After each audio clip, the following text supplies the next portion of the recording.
லூக்கா 2ஆம் அதிகாரம் 43ஆம் வசனம். லூக்கா 2ஆம் அதிகாரம் 43ஆம் வசனம். பண்டிகை நாட்கள் முடிந்து திரும்பி வருகிற போது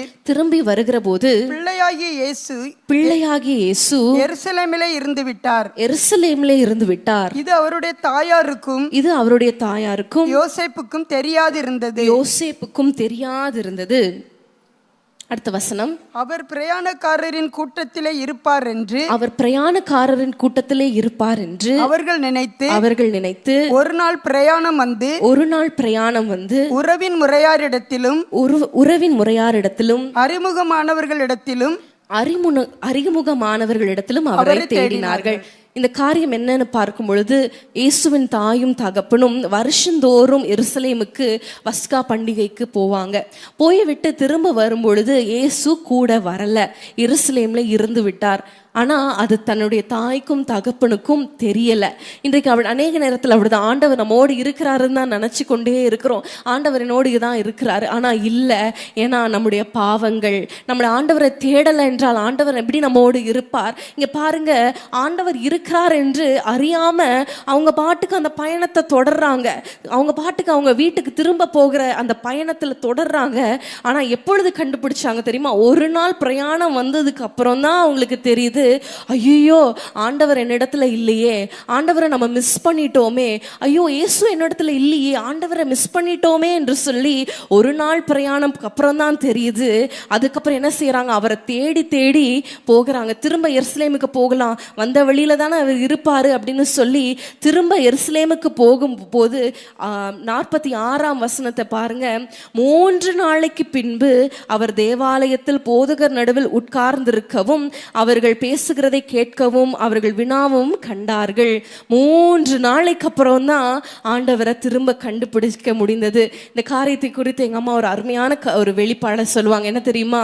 ஒரு நாள் ஆண்டவரை தேடுவதை நம்ம விட்டு விட்டா, ஒரு நாள் நம்ம வேதத்தை வாசிக்கிறத விட்டு விட்டா, திரும்ப நம்ம அந்த ரொட்டீனுக்கு போகிறதுக்கு அடுத்த நாள் வாசிக்கலாம், இல்லை சேர்த்து நம்ம இன்னொரு நாள் வாசிக்கலாம், சேர்த்து நம்ம 2 நாள் கழிச்சு வாசிக்கலாம், இல்லை சண்டே வருது, சண்டே லீவ் அன்னைக்கு வாசிக்கலாம். இப்படி நாட்கள் போய்கொண்டே இருக்கும்.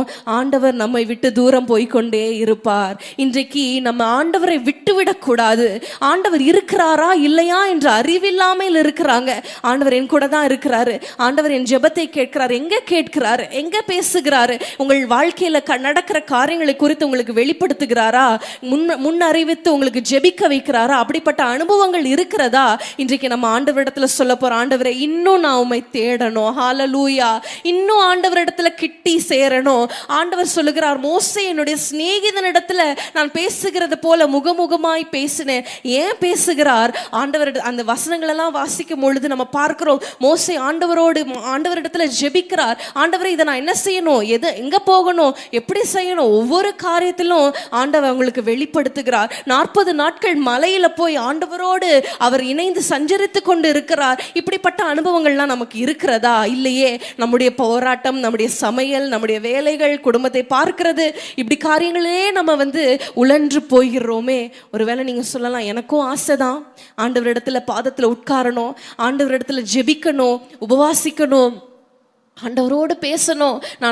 நான் வேதத்தை வாசிக்கும் போது ஆண்டவர் என்னோடு பேசணும், நான் ஜெபிக்கும் பொழுது ஆண்டவர் எனக்கு விஷன்ஸ் தரணும், தரிசனங்களை தரணும்னு எனக்கும் ஆசை தான். ஆனால் என்னுடைய சூழ்நிலை முடியலையே, எனக்கு வேலைனால என்னால் உட்கார முடியலையே, என்னுடைய பொறுப்புகள்னால உட்கார முடியலையே நீங்கள் சொல்றீங்களா? அன்றைக்கு அந்த விதவை குறித்து நம்ம பார்க்கிறோம். அவள் தன்னால் இயன்றதை செய்தாள். ஹல்லேலூயா. அவங்க இடத்துல இருந்து அந்த கொஞ்சம், அந்த 2 காசு தான், அதை கொடுத்தாங்க. ஆண்டவர் அதை கனப்படுத்தினார். ஹல்லேலூயா. இன்னைக்கு ஒருவேளை உங்களிடத்துல இருக்கிற அந்த கொஞ்சம் டைம், அந்த காலையில் எழும்பின உடனே இருக்கிற அந்த கொஞ்சம் டைம், படுக்கைக்கு போகிறதுக்கு முன்னாடி அந்த இருக்கிற அந்த கொஞ்சம் நேரத்தை நீங்க ஆண்டவரிடத்துல கொடுப்பீங்களா? ஹல்லேலூயா. இன்னைக்கு இந்த காரியத்தை நம்ம அர்ப்பணித்து நம்ம ஜெபிக்கலாம். ஆண்டவர் நம்மோடு பேசணுமே, நம் குடும்ப காரியங்களை குறித்து நமக்கு வெளிப்படுத்தணும், அவருடைய சித்தத்தை நமக்கு வெளிப்படுத்தணும், அவருடைய வழியில நம்ம நடத்தணும். தீர்க்கதரிசி தரிசனங்களை நமக்கு சொல்லணும் என்றால் அவரோடு உறவு கொள்ளுகிறவர்களுக்கு தான் அந்த பாக்கியம். இந்த ஆண்டவரிடத்துல சொல்லுங்க, ஆண்டவரே என்னிடத்துல இருக்கிற அந்த கொஞ்சம் டைம் நான் உங்களிடத்துல ஸ்பெண்ட் பண்றேன்ப்பா சொல்லுங்க. ஆண்டவரிடத்துல சொல்லுங்க, ஜெபிங்க.